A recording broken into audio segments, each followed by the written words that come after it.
I often go to islands off the east coast of Scotland, looking at migrating birds. I'll quite often stay there and help with research projects, catching and ringing birds to see where they migrate onto or where they've come from. And at night, you'll have flocks of birds landing, completely disorientated, especially in bad weather. And walking across the island with a torch, you'll pick up these fluffy balls of feathers that are hunched up against the cold. And these birds are exhausted and suffering from exposure and right on the edge of survival. When I was in Calais in October, November, the weather was suddenly turning really quite cold.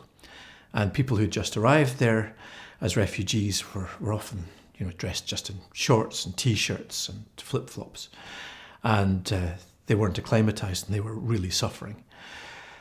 And as I travelled around Calais and through the camp, and particularly to some of the kind of unofficial areas where people had fled to as the authorities had tried to forcibly register them and move them on to official camps within France, I'd find people living in really squalid conditions, trying to keep warm, having scavenged blankets from wherever they could and building fires at night to kind of keep warm through the night.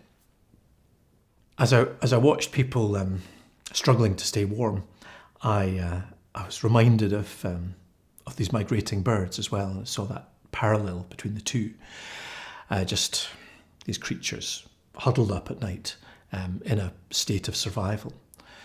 And when I came back from Calais, and when I was working in the studio on a series of paintings inspired by that, there were news reports coming in through December, January, February, of the coldest winter recorded in Europe for the past 50 years, and of people who were living rough, including refugees, dying in the streets and in farms and outbuildings.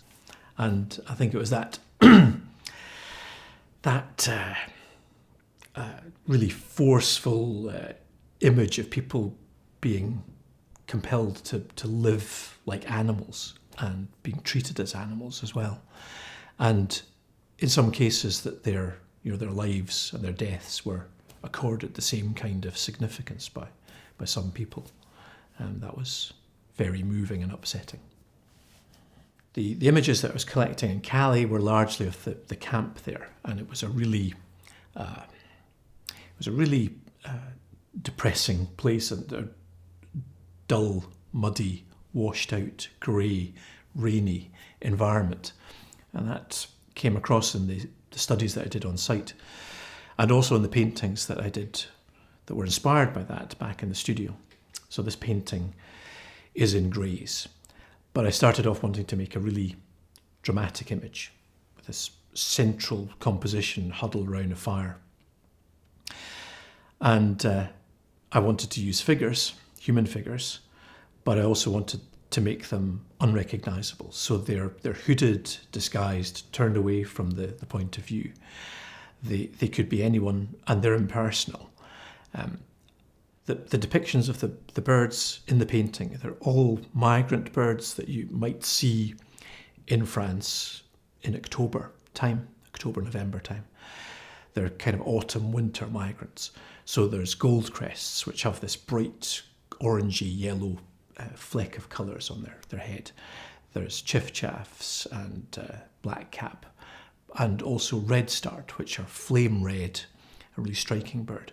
But I've painted them in these muted colours so that all the character and the light and colour has been kind of drained out of the image. When I was painting people, I found it very difficult to personalise them. It felt intrusive, and it felt somehow wrong to try and portray individuals. I've actually found it too upsetting emotionally to try and do that.